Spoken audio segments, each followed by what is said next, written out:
ஸ்ரீமதே ராமானுஜாய நமக. ஸ்ரீமத் கோவிந்த ராமானுஜா சரணோ சரணம் பிரபத்தே. ஸ்ரீமதே கோவிந்த ராமானுஜாய நமக. மார்கழி மாதம் திருப்பாவை நோன்பிலே இன்று நாம் 12ஆம் நாள் நோன்பை நோற்று கொண்டிருக்கிறோம். ஆழ்வார்கள் வரிசையில் இன்று நம்மாழ்வாரை முன்னிட்டு அவரையும் நமது கோஷ்டியிலே சேர்த்து கொள்வதாக பூர்வாச்சாரியார்களுடைய நிர்வாகம். அதை முன்னிட்டு நாம் நம்மாழ்வாரை சரணமடைந்து இந்த நோன்பை துவங்க இருக்கிறோம். இன்றைய பாசுரமானது கனைத்து இளம் கட்டெருமை கன்றுக்கு இறங்கி நினைத்து முனைவழியே நின்றுவாள் சோர நனைத்தில்லம் சேராக்கும் நற்செல்வன் தங்காய் பனித்தலை வீழ நின் வாசல் கடைபற்றி சினத்தினால் தென்னிலங்கை கோமானை செற்ற மனத்து கிணியானை பாடவும் நீ வாய்திரவாய் இனித்தான் எழுந்திராய் ஈதன்ன பேருறக்கம் அனைத்தில்லத்தாரும் அறிந்தேலோர் எம்பாவாய் என்கிற பாசுரம். நேற்றைய பாசுரத்திலே கற்று கறவை கணங்கள் பலகறந்து செற்றார் திரளழிய சென்று செறி செய்யும் கோவலதம் பொற்கொடியே என்று தங்களுடைய காரியங்களை, தன்னுடைய சொந்த காரியங்களை கிரமமாக செய்யக்கூடிய ஒருவருடைய தங்கையை எழுப்பினார்கள் என்று பார்த்தோம். இன்றைய பாசுரத்திலே கனைத்து இளம் கட்டெருமை கன்றுக்கு இறங்கி நினைத்து முளைவழியே நின்றுவாள் சோர நனைத்தில்லம் சேராக்கும் என்று தன்னுடைய சொந்த காரியங்களை செய்ய தவறி அதனாலே அவர்களுடைய பசுக்கள் எல்லாம் பாலை தன்னைப் போலவே சுரந்து அவர்கள் வீடெல்லாம் சேராக இருக்கக்கூடிய நிலையிலே இருக்கக்கூடிய ஒருவருடைய தங்கையை எழுப்புகிறார்கள் என்றுதான் நாம் பார்க்கிறோம். ஏன் அப்படி இன்று தினத்தில் எழுப்பப்படக்கூடிய வீட்டிலே தன் சொந்த காரியங்கள் செய்யப்படாமல் இருக்கிறது என்று பார்க்கிற போது ஸ்ரீ ராமபிரானை பிரியாது தொடர்ந்து சென்று பகவானுடைய கைங்கரியங்களை செய்த இளையாழ்வாரை போல தன்னுடைய சொந்த காரியங்கள் அனைத்தையும் விட்டுவிட்டு கண்ணன் பின்னாலேயே சென்று பகவானுக்கே கைங்கரியம் செய்து கொண்டிருக்கக்கூடிய ஒருவனுடைய தங்கையைத்தான் இன்று எழுப்புகிறார்கள். அப்படி கண்ணன் பின்னாலேயே இருப்பதனாலே தன்னுடைய சொந்த காரியங்களை மறந்தவனாக அப்படி இருக்கிறான் என்று இங்கே பார்க்கிறோம். இது நடைமுறைக்கு சாத்தியப்படுமா, இவ்வாறு இருக்க முடியுமா என்ற அதிக சந்தேகம் நமக்கு ஏற்படும். பகவானுடைய தொண்டிலே இடைவிடாமல் ஈடுபட்டிருக்கக்கூடியவர்கள் தன்னுடைய சொந்த காரியங்களை மறந்தால் அது குற்றமில்லை என்று சொல்லப்படுகிறது. நம் ஆச்சாரியர்களிலே திருக்கண்ணமங்கை ஆண்டார் என்று ஒருவர் இருந்தார். அவர் என்ன செய்தார்? பகவானுடைய தொண்டிலே ஈடுபட வேண்டும் என்பதற்காக தன்னுடைய சுய வியாபாரங்கள் தொழில்கள் அனைத்தையும் விட்டுவிட்டு பகவானிடத்திலேயே போய் இருந்தார் என்பது நம் சம்பிரதாயத்தில் பிரபலமான ஒரு விஷயமாகும் என்று சொல்லுகிறார்கள். இப்போ நம் பகவானை அடைய வேண்டும் என்றால் எதை உபாயமாக நினைக்க வேண்டும் என்ற ஒரு செய்தியைத்தான் நமக்கு தகவலை சொல்லிக்கொண்டே வருகிறார். இங்கே என்ன சொல்கிறார் என்றால், பகவானை அடைவதற்கு தொண்டர்கள் செய்யக்கூடிய அனுஷ்டானமும் உபாயம் அல்ல. தொண்டர்களை அடைவதற்கு பகவான் செய்யக்கூடிய அனுஷ்டானங்களும் உபாயங்கள் ஆகாது.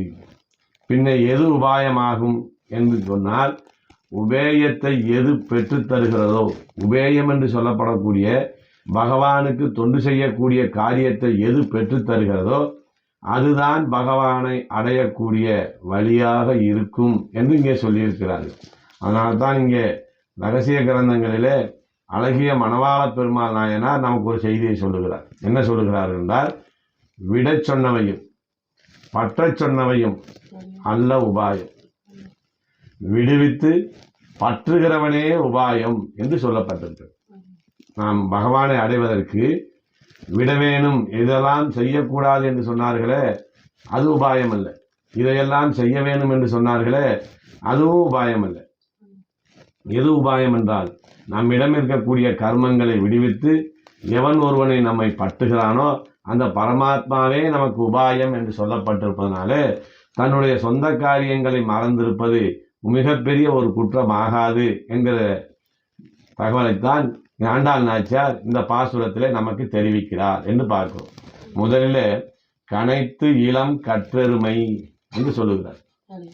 இங்க என்ன சொல்றான்னா, இளங்கட்டெருமை, இளமையான பருவத்திலேயே எப்போதும் இருக்கக்கூடிய பசுக்கள் என்று சொல்லலாம். இல்லை இளமையான கன்றுகளை உடைய பசுக்கள் என்றும் சொல்லலாம். அப்படி இளமையான கன்றுகளையும் உடைய பசுக்கள் என்ன செய்கிறது என்றால் கனைத்து, அது கதறுகிறது. ஏன் கதறுகிறதுனா, இன்றைக்கு எழுப்பப்படக்கூடிய பெண்ணினுடைய அண்ணன் தன் சொந்த காரியங்களை செய்ய மறந்ததனாலே பால் கறக்காத ஒரு நிலை இங்கே இருக்கிறது. பசுவிடம் பால் கறக்காவிட்டால் அந்த பசுக்களுக்கு என்ன ஏற்படும்னா, அதனுடைய மடியிலே வலி ஏற்படும். அந்த வலி பொறுக்க மாட்டாமல் அந்த பசுக்கள் எல்லாம் கதறுகிறது. அப்படி கனைத்து அப்படின்னு சொல்லும். இப்படி வலி பொறுக்காமல் அது கதறுகிறதா என்று பார்க்கிற போது வலியை பொறுத்து கொண்டாலும் பொறுத்து கொண்டலாம். ஆனால் தன் கன்றுகளுக்கு நேரம் தவறாமல் பால் கொடுக்க வேண்டுமே, அந்த செயல் நடைபெறாமல் இருக்கிறது என்று நினைத்து கன்றுக்கு இறங்கி தன்னுடைய மடியிலே ஏற்படக்கூடிய வலியை நாம் பொறுத்து கொண்டாலும் பரவாயில்லை, நேரத்திற்கு நம் கன்றுகளுக்கு பால் கொடுக்க முடியவில்லையே என்ற எண்ணத்திலே அந்த இளங்கட்டெருமை கனைத்து அது என்ன செய்கிறது, கன்றுக்கு இறங்கி என்று சொல்கிறார். கன்றுக்கு எப்படி இறங்குகிறதுனா, பகவான் இந்த அடியவர்களுக்கு எப்படி இறங்குகிறானோ இறக்கப்படுகிறானோ அதே நிலையில இந்த தாய் பசுகள் கன்றுகளுக்கு இறங்குகிறோம். என பகவான் அடியவர்களை ரட்சிக்கிற போது ஏழை ஏதலன் கீழ்மகன் என்னாது என்று இவன் உயர்ந்தவன் தாழ்ந்தவன் வேண்டியவன் வேண்டாதவன் என்ற பாகுபாடு பார்க்காமல் ரட்சிக்கிறாரோ அதே நிலையில இந்த பசுக்கள் தன் கன்றுக்காக இறக்கப்படுகிறது. அப்படி கன்றுக்கு இறங்கி என்று சொல்லுகிறார். ஏன் இந்த பெண்ணிடத்தில் கன்றுக்கு இறங்கி என்ற செய்தியை சொல்லுகிறார்கள் என்றால், அந்த அறிவு குறைவான பசுக்கள் கூட தன்னுடைய கன்றுகளுக்கு இறக்கப்படுகிறது.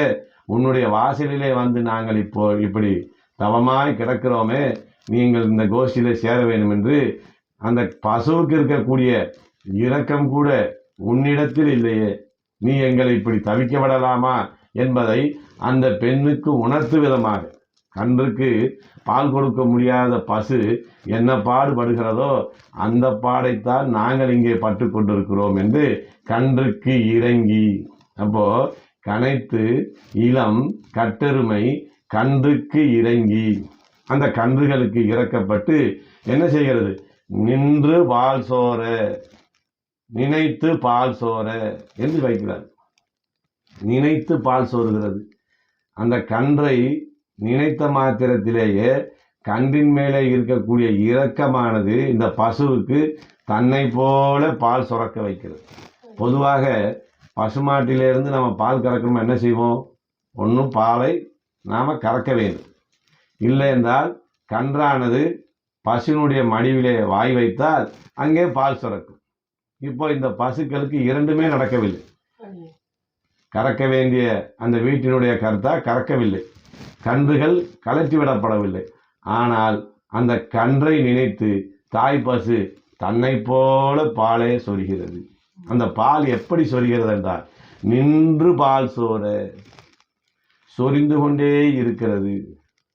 ஏன்னா இவர்கள் சொன்ன மாதிரி ஆழியுள் புக்கு முகந்து விடு ஆர்த்தேரி என்று வர்ண பகவானுக்கு ஒரு உத்தரவிட்டார். மழை எப்படி பெய்ய வேண்டும் என்றால், ஆழமான கடல் பகுதியிலே சென்று அங்கே இருக்கிற நீரையெல்லாம் முகந்து கொண்டு வந்து எங்களுக்கு மழையாக பொழிய வேண்டும் என்று ஆண்டாள் நாச்சியார் சொல்லியிருக்கிறார். ஆனால் இந்த பசுக்களுக்கு கடலிலே போய் பால் எடுக்க நீர் எடுக்க வேண்டும் என்பது போன்ற ஒரு குற்றம் இல்லை. ஏன்னா பசுகளுக்கு தன் நினைவினாலேயே பால் சுரக்கக்கூடிய சக்தி இருக்கிறது. அப்போ மழையை விட இவருடைய நினைவினாலே பால் சொரிந்து கொண்டே இருக்கிறது. ஏன் சொரிந்து கொண்டே இருக்கிறது? அந்த பசுவுக்கு தன் கண்ணின் மேலே இருக்கிற நினைவு மாறாததுனாலே அங்கே பால் சுரந்து கொண்டே இருக்கிறது என்று சொல்கிறது. இப்படி யார் இருப்பாங்க? இதற்கு யாராவது உதாரணமாக நாம் சொல்ல முடியுமா என்று கேட்கிற போது, பகவானை பற்றிய விஷயங்களை, பகவத் அடியவர்களை பற்றிய விஷயங்களை சொல்ல வேண்டும் என்று ஆச்சாரியர்கள் நினைத்து விட்டால் எதிரே இருப்பவர்கள் கேட்கிறார்கள், கேட்கவில்லை என்ற பாகுபாடெல்லாம் பார்க்காமல் பாகவனுடைய மேன்மையை சொல்லிக்கொண்டே இருப்பார்கள். அதை போல இந்த பசு கன்றுகளுக்கு இறங்கி நின்று பால் சோறுகிறது. ஆச்சாரியர்கள் மாத்திரமா அப்படி செய்தார்கள்? அர்ஜுனனுக்கு கீதையை உபதேசம் செய்த கண்ணபெருமான் என்ன செய்தார்? கீதா உபதேசம் என்கிற நிலையிலே கீதையை அவனுக்கு முழுமையாக சொரிந்தார்.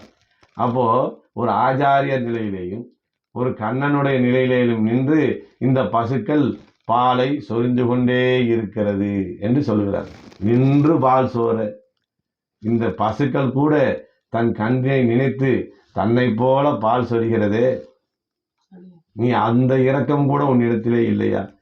உன்னுடைய வாசலிலே வந்து நாங்கள் படுகாடு கிடக்கிறோமே, நீ எங்களுக்கு உன்னுடைய முகத்தையாவது காட்டக்கூடாதா என்று இந்த பெண்ணை எழுப்புகிறார். நனைத்தில்லம் சேரார்க்கும். ஏன் நீ வந்து முகம் காட்ட வேண்டும் என்று சொல்லுகிறோம் என்றால், உங்கள் இல்லத்திலே நுழைந்து எங்களாலே வர முடியவில்லை. ஏன் வர முடியாத ஒரு நிலை இருக்கிறது என்று கேட்டால், நனைத்தில்லம் சேரார்க்கும். இந்த பசுக்கள் நினைவு மாறாமல் பாலை சொரிந்து கொண்டே இருப்பதனாலே அந்த பால்களெல்லாம் வடிந்து உன் இல்லமெல்லாம் சேரும் சகதியாக இருக்கிறதே, இதற்குள்ளே இதை கடந்து எங்களாலே வர முடியவில்லை என்று இங்கே சொல்லுகிறார். நனைத்தில்லம் சேரார்க்கும். ஆக இங்கே சுயதர்மத்தை செய்ய மறந்து அதனாலே பால்கள் தன்னை போலவே சுரந்து அந்த வீடு முழுவதும் சேராக இருக்கக்கூடிய ஒரு நிலை இருக்கிறது என்று பார்க்கிற போது இங்கே நமக்கெல்லாம் ஒரு சந்தேகம். என்ன சந்தேகம்? இப்படி சொந்த காரியத்தை செய்யாமல் இருக்கலாமா? அவனவன் தன் கடமையை செய்ய வேண்டாமா? இது தவறல்லவா என்கிற ஒரு சந்தேகம் நமக்கு ஏற்படும். அதாவது எந்த நிலையிலே இப்படி இருந்தால் தவறில்லை, எந்த நிலையிலே இப்படி இருந்தால் தவறு என்பதை நமக்கு சாஸ்திரம் சொல்லி இருக்கிறது. அதாவது வனவாசத்திற்கு ராமர் செல்லுகிற போது அவர் பின்னேயே சென்ற இளையாழ்வார் சாஸ்திரங்களிலே சொல்லப்பட்ட நியமங்கள் ஒன்றையுமே கடைபிடிக்கவில்லை. அவர் பகவானுக்கு 14 ஆண்டுகளும் கைங்கரியம் செய்வதிலேயே கழித்தார். அப்படி பகவானுக்கு கைங்கரியம் செய்யக்கூடிய நினைவினாலே தான் சுயமாக செய்ய வேண்டிய காரியங்கள் அனைத்தையும் மறந்தார். அப்படி பகவானுடைய தொண்டுக்காக சுய காரியங்களை செய்யாமல் இருந்தால் தவறில்லை. அந்த அடிப்படையிலே தான் இன்று எழுப்பப்படக்கூடிய பெண்ணினுடைய அண்ணனும் தன் சுய காரியத்தை மறந்திருக்கிறார். அது குற்றமாகாது. எப்போது இது குற்றமாகிறது என்றால், நாம் செய்ய வேண்டிய கடமைகளை நம்மிடத்திலே இருக்கக்கூடிய சோம்பேறித்தனத்தினாலே செய்யாமல் இருந்தாலும், பகவான் மேலே இருக்கக்கூடிய வெறுப்பினாலே செய்யாமல் இருந்தால்தான் அது குற்றமாக ஆகும் என்று சொல்லியிருக்கிறார். இதைத்தான் ஆழ்வார் சொல்றார். தொழில் எனக்கு தொல்லை வாழ் தன் நாமம் ஏத்த. எனக்கு தொழில் என்ன? தொழில் எனக்கு தொல்லை மால் நாமம் ஏத்த. பொழுது எனக்கு மற்றதுவே போதும். பகவானுடைய நாமத்தையே சொல்லி கொண்டிருக்கக்கூடிய இந்த ஒரு வேலையே எனக்கு போதும், இந்த கைங்கரியமே போதும், மற்ற எதுவும் தேவையில்லை என்று சொல்லியிருக்கிறார். ஆக பகவானுடைய பக்தியின் மேலீட்டினாலே நாம் தம் காரியங்களை செய்யாமல் இருப்பது குற்றமாக ஆகாது என்று சாஸ்திரங்கள் நமக்கு சொல்லப்பட்டிருக்கிறது அப்படின்னு சொல்றாங்க. அதாவது இளையபெருமான் என்ன சொல்றாருன்னா, ராமனே உன்னுடனே நான் வனத்திற்கு வராமல் இருந்தால் வைகுண்டத்தில் இருக்கிற இருப்பையும் கைவல்யாதி மோட்சங்களில் இருக்கிற இருப்பையும் இவ்வுலகங்களே உள்ள செல்வங்கள் அனைத்தையும் நான் விரும்பாதவனாகத்தான் இருப்பேன். ஏன்னா உன்னுடனேயே சேர்ந்து இருக்க வேண்டும் என்கிற, உனக்கே கைங்கரியம் செய்ய வேண்டும் என்ற நினைவுதான் எனக்கு மிகப்பெரிய செல்வமாக இருக்கும் என்று இங்கே சொல்லுகிறார்கள். இப்படி இவன் பசுமாடுகளை கறப்பாமல் இருக்கிறதுக்கு இன்னொரு காரணமும் சொல்றாங்க. என்ன சொல்றாங்கன்னா, பகவானுடைய கைங்கரியத்திலே ஈடுபடுவதற்கு இடையூறாக எது எது இருக்குமோ அந்த காரியங்களை நாம் செய்யாமல் இருப்பதனாலே நமக்கு எந்த விதமான தோஷமும் ஏற்படாது. அதனாலே பசுவுக்கு பால் கறக்கக்கூடிய அந்த விஷயத்திலே ஆசையற்று அந்த அண்ணன் இருந்தது தவறாகவும் இருக்காது. இப்படி சொல்லுகிற போது உடனே நாமெல்லாம் நம்ம குடும்ப காரியத்தை செய்யவே வேணாம், நாம் பகவானே நினைத்து கொண்டே இருந்தால் போதுமே என்ற ஒரு தவறான சிந்தனைக்கு நாம் போய்விடக்கூடாது. நம்முடைய காரியங்களை செய்தாலும் கூட அதை பகவானுக்காக செய்கிறேன், பகவானுடைய நியமனத்தினாலே செய்கிறேன் என்ற நினைவோடு செய்ய வேண்டும் என்றுதான் நமக்கு ஆச்சாரியர்கள் இங்கே சொல்லியிருக்கிறார்கள். நாம் நம்மிடம் இருக்கக்கூடிய காரியங்களை பகவானுக்காக விடும்போது அது மிகப்பெரிய ஒரு மகிழ்ச்சியைத்தான் நமக்கு ஏற்படுகிறது. நான் எனது என்ற அகங்காரம் மமகாரங்கள் அங்கே விளக்கப்படுகிறது. விபீஷணன் ராவணனாலே விரட்டப்பட்டு அகால நேரத்திலே ராமனை சரணமடைய வருகிறார். அப்படி வருகிற போது சரணமடைந்த போது என்ன சொல்லுகிறார்னா, இலங்கை ராஜ்யம் முழுவதையும், அங்கே இருந்த என் நண்பர்களையும் என் செல்வத்தையும் முழுமையாக விட்டுவிட்டு என்னுடைய ராஜ்யமும் என்னுடைய உயிரும் என்னுடைய சிநேகங்களும் அனைத்தும் நீயே ராமா என்றுதான் வந்து சரணமடைந்தார். தன்னது என்று அபிமானித்திருக்கக்கூடிய அனைத்தையும் விட்டுவிட்டு அவை அனைத்தும் ராமா நீயே எனக்கு என்றுதான் வந்து சரணமடைந்தார். பகவானிடம் சரணமடைகிற போது இவ்வாறு தான் சரணமடைய வேண்டும் என்று இந்த ராமாயண நிகழ்ச்சி நமக்கு ஒரு உதாரணமாக இருக்கிறது. அதற்கு மேலே சாஸ்திரம் என்ன சொல்லுகிறதுனா, எம்பிரானே தந்தையையும் தாயையும் மனைவியையும் மக்களையும் உறவினரையும் நண்பரையும் ஆச்சாரியர்களையும் ரத்தினங்களையும் தனதானியங்களையும் வயல்களையும் வீடுகளையும் சகல சாதன தர்மங்களையும் கைவல்யங்கள் உள்ளிட்ட சகல பிராப்பியங்களையும், அதாவது சகலவிதமான பலன்களையும் கைவிட்டுவிட்டு திருவுலகளந்தருளிய உன் திருவடிகளையே சரணமடைகிறேன் என்றுதான் சரணமடைய வேண்டும் என்று நமக்கு சாஸ்திரம் சொல்லுகிறது. அதனால தன் சொந்த காரியங்களை மறந்து இந்த அண்ணன் இருந்தது மிகப்பெரிய தவறில்லை என்று சொல்லி, அப்படி சுய காரியங்களை மறந்த அந்த அண்ணனை பற்றி எப்படி சொல்லுகிறார்கள்? நற்செல்வன் என்று சொல்கிறார். இவனுக்கு எப்படி செல்வங்கள் சேரும்? இங்கே எது அவனுக்கு செல்வமாக இருக்கிறது என்று சொன்னால், லட்சுமணன் தன்னுடைய சுகபோகங்களை எல்லாம் விட்டுவிட்டு அண்ணனோடு காட்டுக்கு புறப்படுகிற போதுதான் அவருக்கு ஒரு மங்களாசாசனம் கிடைக்கிறது. எப்படிப்பட்ட மங்களாசாசனம் கிடைக்கிறது என்றால், லக்ஷ்மணோ லக்ஷ்மி சம்பந்த, லக்ஷ்மணன் லக்ஷ்மி சம்பந்தம் உடையவனாகிறான் என்று வருகிறது. தன்னிடம் இருக்க செல்வத்தை எல்லாம் விட்ட போதுதான் அவன் லக்ஷ்மி சம்பந்தம் உடையவனாக ஆகிறான் என்று சொல்லப்படுகிறது.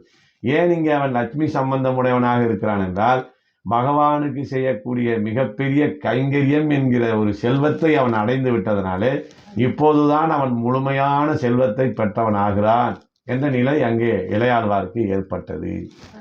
அதே போல இந்த அண்ணன் கண்ணனுக்கே கைங்கரியம் செய்யக்கூடிய மிகப்பெரிய செல்வத்தை பெற்றிருப்பதனாலே அவனை பற்றி சொல்லுகிற போது நற்செல்வன் என்று சொல்லுகிறார். இரண்டாவது என்ன? செல்வம் என்ற சொல்லாலேயே அவனுக்கு பகவானோடு ஏற்படக்கூடிய சம்பந்தத்தை சொல்லுகிறது. அவனுடைய சம்பந்தத்தினாலே இந்த ஊரில் உள்ள அனைவருமே பகவத் சம்பந்தப்பட்டவர்களாக ஆகிவிட்டார்கள். அதனாலே நற்செல்வன் தங்காய் என்று சொல்லுகிறார். அப்படிப்பட்ட அகற்ற முடியாத செல்வத்தை பெற்றிருக்கவனுடைய தங்காய் என்று சொல்லுகிறார். இங்கே தங்காய் என்று சொல்லுகிற போது இங்கே குறை சொல்வதாகவும் எடுத்துக்கொள்ளலாம். எப்படின்னா, தன்னை தஞ்சம் என்று இருக்கக்கூடிய ஆத்மாக்களை, தன்னை சார்ந்து இருக்கக்கூடியவர்களை கண்டுகொள்ளாமல் இருப்பது உன் அண்ணனுக்கு வாடிக்கை. அதனால தான் பசுக்களுக்கு பால் கறக்காமல் இருக்கிறார். அவனுடைய தங்கையாக இருப்பதனாலே நீ என்ன செய்கிறாய்? உன்னையே தஞ்சம் என்று வந்த எங்களை கண்டுங்காணாமல் இருக்கிறாயோ, இது உங்கள் குல வழக்கமோ என்று சொல்லக்கூடிய ஒரு நிலையாகவும் எடுத்துக்கொள்ளலாம். இது இன்னொரு விதமாகவும் சொல்லுகிறார். என்ன சொல்லுகிறார் என்றால், நற்செல்வன் தங்காய், அப்படி கைங்கரிய செல்வம் நிறைந்திருக்கவனுடைய தங்கையே என்று அவருக்கு அடையாளப்படுத்தின்னு சொல்லுகிறார். விபீஷணனை ராமனிடம் அறிமுகப்படுத்துகிற போது கொடிய அரக்கனான பொல்லா அரக்கனான ராவணனுடைய தம்பி என்று சொல்லக்கூடிய நிலைதான் அங்கே இருந்தது. அதற்கு பிறகுதான் விபீஷணன் ஆழ்வார் என்று ஆகிறார்.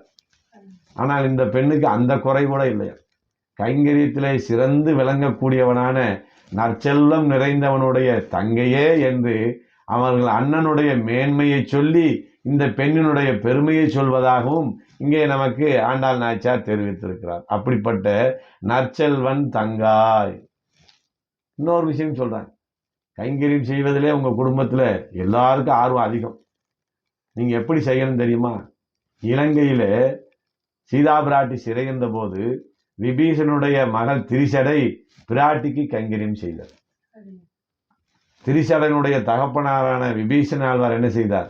ராமனுக்கு கைங்கரியம் செய்தார். அதே போல உங்களுடைய அண்ணன் கண்ணனுக்கு கைங்கரியம் செய்கிறார். நீயும் என்ன செய்ய வேண்டும்? எங்களுக்கு கைங்கரியம் செய்ய வேண்டும். அப்படிப்பட்ட நற்செல்வன் தங்காய். நாங்கள் என்ன செய்கிறோம்? பனி தலை வீழ நின் வாசல் கடைபற்றி என்று சொல்கிறோம். நாங்கள் வந்து உன் வாசலில் நிற்கிற போது இயற்கை சூழ்நிலை எப்படி இருக்கிறது தெரியுமா? ஏற்கனவே நாங்கள் இந்த ஊருக்கெல்லாம் நல்லா மழை பெய்யணும்னு வர்ண பகவானை வேண்டிக்கிட்டோம், உத்தரவிட்டோம். அதனால் அவன் என்ன செய்ய, ஆழிமலை கண்ணா என்ற பாசுரத்தில் நாங்கள் சொன்னதை வேண்டிட்டு அவன் மேலே இருந்து மழையை பொழிந்து கொண்டிருக்கிறான். இப்போ மேலே இருந்து மழை விழுகிறது. நடுவே எங்கள் மனதிலே இறக்க சிறந்தனை நிறைந்தவனாக இருக்கக்கூடிய பகவானுடைய நினைவு என்கிற வெள்ளம் இங்கே ஆடுகிறது. கீழே உங்கள் பசுக்களிலிருந்து வழிகிற பசுக்களாலே இந்த பூமியெல்லாம் ஈரப்பட்டு கீழேயும் குளிர்ச்சியாக இருக்கிறது. ஆக மழையினாலே மேலே இருந்து குளிர்ச்சி, பகவானுடைய நினைவினாலே நெஞ்சிலே குளிர்ச்சி, உங்களுடைய வீட்டினுடைய பசுக்களினாலே எங்கள் பாதங்களும் குளிர்ச்சியாக இருக்கிறது. அதனால் நாங்கள் எப்படி இருக்கோம்? பனி தலை வீழனின் வாசற்கடை பற்றி. இந்த குளிர்ச்சியின் நடுக்கத்திலே உன் வீட்டு வாசலுடைய தண்டியத்தை பற்றி நின்று கொண்டிருக்கிறோம் என்று இங்கே சொல்லுகிறார். இந்த நிலையில நாங்கள் இருப்பதை நீ அறியவில்லையோ என்று அந்த பெண்ணை வெளியே வர அழைக்கிறார்கள். இப்படி இவர்கள் சொன்னபோது கூட அந்த பெண் உள்ளே இருந்து எந்த விதமான பதிலும் சொல்லவில்லை. ஏனென்றால் இவர்கள் நாம் வராமல் இன்னும் என்ன பாடுபடுகிறார்கள் என்பதை பார்க்க வேண்டுங்கிற எண்ணத்தோட அந்த பெண் பதிலளிக்காமல் மறுமொழி சொல்லாமல் உள்ளே இருக்கிறார். அப்போ இவங்க என்ன நினைக்கிறாங்க? இவள் கண்ணனோடு நெருங்கி பழகக்கூடிய குடும்பம்.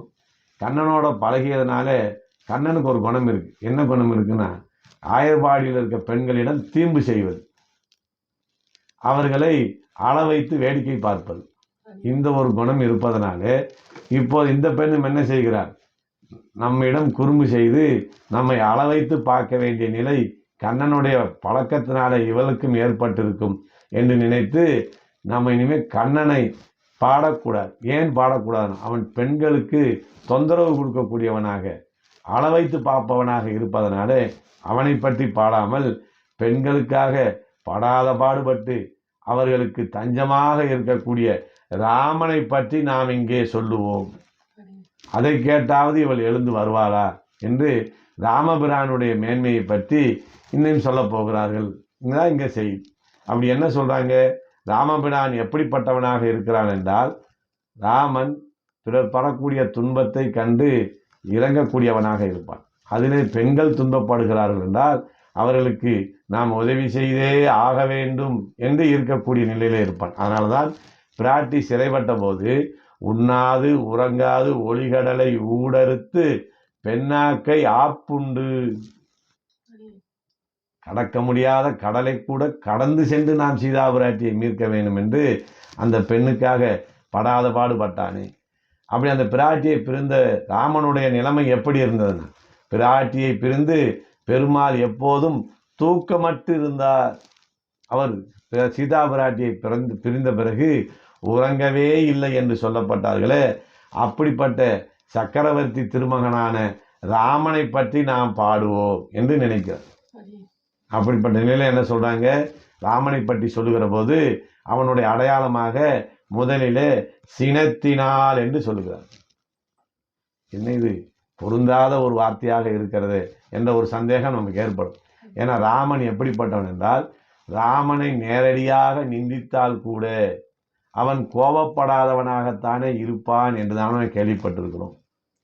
பூமியை காட்டிலும் பொறுமையானவன் என்று தானே நாம் கேள்விப்பட்டிருக்கிறோம். ஆனால் இங்கே ராமனை பற்றி சொல்ல வேண்டும் என்று ஆரம்பிக்கிற போதே சினத்தினால் என்று சொல்லுகிறார்களே, இது ராமனுக்கு பொருத்தமான அடையாளமாக இருக்குமா என்கிற ஒரு சந்தேகம் நமக்கு இங்கே வரும். ஆனால் என்ன சொல்றாங்கன்னா, ராமனிடமும் கோபகுணம் உண்டு. அது எப்போது வெளிப்படும் என்றால் தனக்கு நேரடியாக துன்பம் விளைவிப்பவர்கள் மேலே ராமனுக்கு கோபமே வராது. அப்படியே கோபம் வந்தாலும் கோபத்தை செயற்கையாக வரவழைத்து கொண்டு கோபப்பட்டவன் போல நிற்பானா ராமன். ஆனால் தன் அடியாருக்கு துன்பத்தை ஏற்படுத்தக்கூடியவர்களை பார்த்தால் கோபமே ஒரு உருவமாக வந்தால் எப்படி இருக்குமோ அப்படி கோபாவேசமாக வருவாரா ராமன். அதனால ராமனிடமும் அந்த கோப குணம் உண்டு. ராமனுக்கும் யுத்தம் நடக்கிற நேரத்தில் ராமன் மேலே அன்புகள் பட்டு ஏற்பட்ட காயத்தை கண்டு ராமனுக்கு கோபமே வரல. சிறிய திருவடி என்று சொல்லப்படக்கூடிய ஆஞ்சநேயர் மேலே அம்பு பட்டு காயம் ஏற்பட்ட மாத்திரத்திலே கடும் கோபம் அடைந்தானா ராமன். அதான் சொல்றாங்க, மகா தேஜஸ்வியான ராமபிரான் ராவணனால் காயமுற்ற அனுமனை கண்டதும் கோப பரவசனானான்னு சொல்றான். கோபமே ஒரு வடிவமாக ஆகிவிட்டான் அப்படி என்று சொல்லுகிறார்கள். ஏன் அப்படி? தன்னிடத்திலே அபச்சாரப்படுபவர்களை பற்றி ராமன் கவலை கொள்வதில்லை. ஆனால் தன் அடியாரிடத்திலே துன்பம் விளைவித்தவர்கள் மேலே கடுமையான கோபத்தோடு இருப்பான் என்பதனாலே தான் இங்கே சினத்தினாலே என்று சொல்லுகிறார். ஏன் ராமனிடம் போகிற போது அவ்வளவு சினம் அவருக்கு ஏற்பட்டதென்றால் தண்டகாரண்யத்திலே வாழ்ந்த ரிஷிகளுக்கு தொந்தரவு செய்து அவர்களிடத்திலே அபச்சாரப்பட்டிருந்தார். அந்த ரிஷிகளிடத்திலே அதற்கு பிறகு பிராட்டியை கவர்ந்து சென்றதனாலே பிராட்டியினிடத்திலே அபச்சாரப்பட்டிருந்தார். பிராட்டியை கவர்ந்து செல்லுகிற போது அதை தடுத்து நிறுத்த முயற்சி செய்த பெரிய உடையார் என்று சொல்லப்படக்கூடிய ஜடாயுவை கொன்று அவரிடத்திலே அபச்சாரப்பட்டார். உண்மையான தர்மத்தை கடைபிடிக்கக்கூடிய விபீஷணனிலே அபச்சாரப்பட்டார். இப்போது திருவடி என்று சொல்லப்படக்கூடிய அனுமனிடத்திலே அபச்சாரப்பட்டிருக்கிறார். இவ்வளவு அபச்சாரங்களையும் கண்ட பகவான் ராவணனிடத்திலே செல்லுகிற போது எப்படி செய்தார்? சினத்தினால் என்று சொல்லுகிறார். இவன் செய்யப்பட்ட அதர்ம காரியமானது மிகவும் அதிகமாக இருப்பதனிலே இவன் கொல்லப்பட வேண்டியவன் என்று முடிவு செய்துதான் போகிறார். அதனாலே ராமனுடைய தன்மையை இங்கே சினத்தினால் அப்படின்னு சொன்னார். சரி, சினத்தினால் போய் அவர் என்ன செய்தார்? சினத்தினால் தென்னிலங்கை கோமானை செற்ற என்று சொல்லுகிறார். கொல்லப்போறது ராவணன். அப்படியே ராவணனுக்கு ஒரு புகழுரை இங்கே இருக்கிறது, கோமான் என்று சொல்லப்பட வேணுமா? சினத்தினால் தென்னிலங்கையை அழித்தேன்னு சொல்லலாம். சினத்தினால் தென்னிலங்கை கோமானை செற்ற அப்படின்னு ராவணனுக்கு ஒரு புகழ் சொல்லணுமான்னா சீதா பிராட்டியை கவர்ந்தது, பகவானுடைய அடியவர்களை அபச்சாரப்பட்டது என்ற இந்த குறை மாத்திரம் இல்லாமல் இருந்திருந்தால் ராவணன் இந்திரலோகத்தையும் ஆளக்கூடிய தகுதி படைத்தவன் தான். வேறு எந்த குறையும் அவனிடத்திலே இல்லை. இந்த பகவானிடத்திலும் பாகவதரிடத்திலும் அபச்சாரப்பட்ட ஒரு குறைதான் அவனிடத்திலே இருந்தது. இதை பற்றித்தான் ஆஞ்சநேயரே சொல்லுகிறார். இந்த ஒரு குறை இல்லை என்றால் ராமபிரானே ராவணனும் நல்லவன் தான் என்று இங்கே சொல்லப்பட்டதனாலே சினத்தினால் தென்னிலங்கை கோமானை செற்ற என்று சொல்லுகிறார். அழிக்கிற போது ராவணனை எப்படி அழித்தான்னு பார்க்கிறோம். ஒரே அம்பிலே அவனை வீழ்த்தி இருக்கலாம். ஆனால் ராமபிரான் என்ன செய்கிறான்? அவனுக்கு பல வாய்ப்புகள் கொடுத்து ஆஞ்சநேயரை தூதி அனுப்பி அங்கதனை தூதனுப்பியும் கூட அவன் நான் இரு பிளவாக பிளந்து இறந்தாலும் இறப்பேனே தவிர நான் ராமனிடத்திலே சரணமடைய மாட்டேன் என்று அகங்காரம் அமகாரங்களோடு இருந்ததனாலே முதலிலே அவனிடம் இருந்த அகங்காரம் அமகாரங்களை அழிக்க வேண்டும், நான் எனது என்ற எண்ணங்களை ஒழிக்க வேண்டும் என்பதற்காக ராமன் என்ன செய்தார்?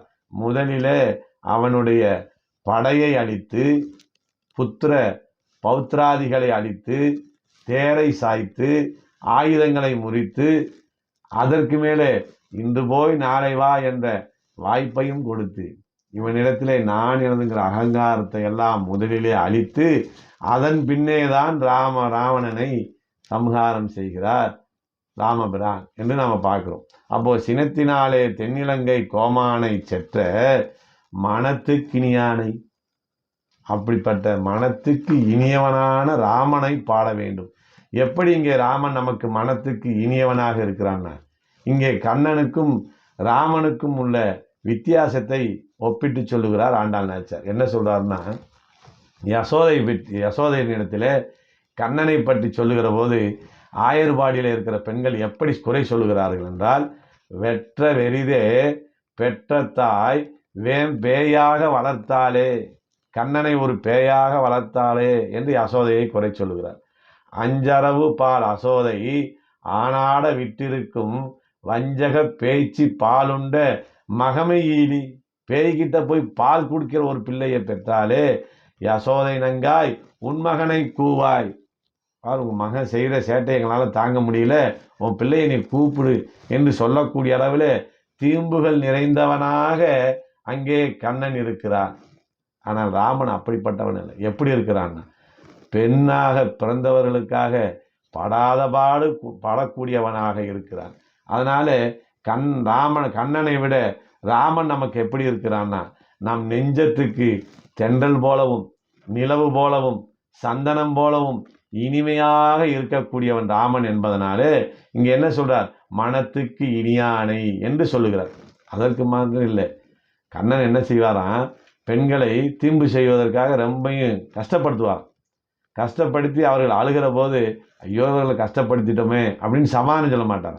கஷ்டமும் படுத்தி அழுக விட்டு வேடிக்கையும் பார்த்து ரசிக்கப்படுவனாக கண்ணன் இருக்கிறார்.